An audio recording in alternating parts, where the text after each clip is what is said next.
TSM6 news కి స్వాగతం. తెలంగాణ రాష్ట్ర ప్రభుత్వం ప్రతిష్టాత్మకంగా చేపట్టిన 99 రోజుల కార్యాచరణ ప్రజాపాలన ప్రగతి ప్రణాళికలో భాగంగా నర్సాపూర్ మున్సిపల్ కార్యాలయంలో పాల్గొన్న మున్సిపల్ చైర్మన్ లక్ష్మీరాజు యాదవ్. ఈ సందర్భంగా ఆమె మాట్లాడుతూ మున్సిపల్లో ప్రతి ఒక్కరూ ప్రభుత్వ సంక్షేమ పథకాలు వినియోగించుకోవాలని, ప్రభుత్వం పారదర్శకమైన విధానం అమలు చేయడం జరుగుతుందని అన్నారు. కాబట్టి ప్రతి ఒక్కరూ అర్హతలను బట్టి పథకాల లబ్ధిదారులను సభ ద్వారా ఎంపిక చేయడం జరుగుతుందని వెల్లడించారు. ఈ కార్యక్రమంలో మున్సిపల్ చైర్మన్ లక్ష్మీరాజు యాదవ్ మాట్లాడుతూ ప్రజలకు అందుబాటులో ఉంటూ ప్రభుత్వ సంక్షేమ పథకాలు అధికారుల సహాయంతో ప్రజలకు చేరే విధంగా ఎలవెలలా కృషి చేస్తామని తెలిపారు.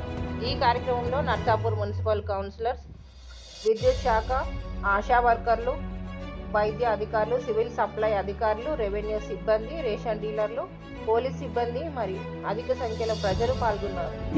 రేషన్ కార్డ్ కి అప్లై చేయండి, అలాగే గ్యాస్ కోసం 500 పడట్లేదు అని చాలా మంది చెప్పారు. ఇక్కడ మీ 500 కోసం వైట్ రేషన్ కార్డు ఉన్న వాళ్ళు అప్లై చేస్తే మన మున్సిపాలిటీ స్టాఫ్ లో ఇంతకుముందు వైస్ చైర్మన్ గారు చెప్పారు కదా, అనురాధ మ్యామ్ ఉంటారు ఇన్వాల్వ్ అని. ఆ మ్యామ్కి ఇవ్వండి, మీ ప్రాబ్లమ్ సాల్వ్ చేస్తుంది. ఇంకోటి మహాలక్ష్మి పథకం ఫ్రీ బస్, అందరం ప్రతి ఊరు వెళ్తున్నాం.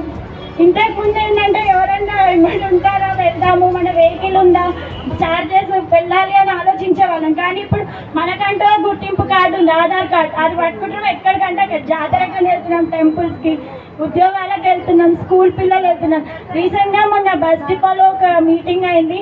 అందులో మేము ఇంకో రిక్వెస్ట్ ఏం చేసామంటే, మన నర్సాపూర్కి బస్సెస్ అనేటివి ఎక్కువగా ఇబ్బంది పడుతున్నారు. అందరూ సీట్లు లేక నిల్చొని వెళ్ళడం జరుగుతుంది.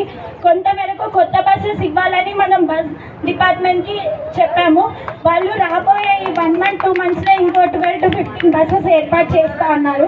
కాలేజ్ స్టూడెంట్స్కి కూడా యూస్ఫుల్ ఉంటుంది ఈ బస్సెస్ ద్వారా. ఇంకోటి మనకు ఉచిత బస్సు వస్తుంది, సన్న బియ్యం వస్తున్నాయి, అన్నీ వస్తున్నాయి కదా, అన్నిటి మనం తీసుకుందాం. అలాగే ఇందిరా మిల్లును కూడా కట్టుకుందాం. ప్రతి ఒక్కరు కట్టుకోండి. ఎలాంటి సహాయం మనకు కావాలంటే రాజన్న వారి సహాయం, నాకైతే చాలా సహాయం. ఇల్లు అన్నది నిజంగా కళగా ఉండేది. నేను నా కళలో ఇంట్లో నేను ఉంటున్నాను. అందుకు మీకు కృతజ్ఞత తెలుసుకుంటున్నాను. థ్యాంక్ యూ అండి. క్లాస్ కొట్టండి.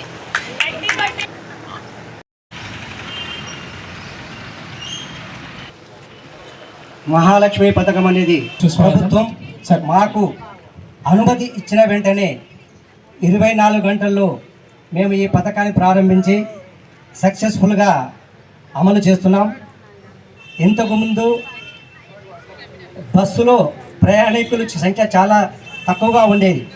మరి మహాలక్ష్మి పథకం పెట్టిన తర్వాత మనం రోజు చూస్తూనే ఉంటాం, మా బస్సులని నిండుగా కలకలలాడుతున్నాయి. మాకు కూడా ఆదాయం బాగా పెరిగింది.